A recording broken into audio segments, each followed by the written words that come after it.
Operation सिंदूर नंतर संरक्षण मंत्री राजनाथ सिंह यांचा पहिला जम्मू काश्मीर दौरा आहे। संरक्षण मंत्री राजनाथ सिंह जवानांशी यावेळी संवाद साधणार आहेत। ऑपरेशन सिंदूर भारताकडून प्रभावीपणे राबवलं गेलं, पाकिस्तानला चांगलाच धडा शिकवला आणि त्यानंतर आता संरक्षण मंत्री राजनाथ सिंह जम्मू काश्मीर दौऱ्यावर आहेत। आपल्याला माहिती आहे, अगदी 1 ते 2 दिवसापूर्वी पंतप्रधान नरेंद्र मोदी यांनी सुद्धा आदमपूर एअरबेसवर जाऊन जवानांची भेट घेतलेली होती आणि आता संरक्षण मंत्री सुद्धा जम्मू काश्मीरमध्ये जातील आणि जवानांची भेट घेणार आहेत, त्यांच्याशी संवाद साधणार आहेत असं समजतंय।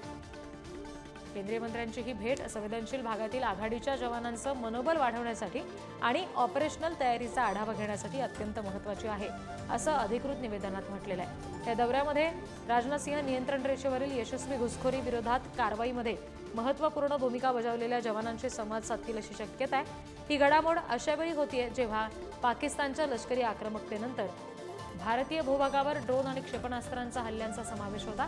भारतानं पाकिस्तानच्या विनंतीवरून शस्त्रसंधीसाठी सहमती दर्शवली आणि आता भारताचं प्रत्युत्तरात्मक ऑपरेशन, ज्याला ऑपरेशन सिंदूर असं नाव दिलं गेलं होतं, ते जम्मू आणि काश्मीरमधील पहलगाम इथे 22 एप्रिल रोजी झालेल्या दहशतवादी हल्ल्याच्या संदर्भात आहे, जिथे 26 पर्यटकांचा मृत्यू झाला होता आणि त्यामुळे आता त्यानंतर होणारा पहिलाच जम्मू काश्मीरचा दौरा आहे संरक्षण मंत्र्यांचा, ज्याला विशेष महत्त्व आहे।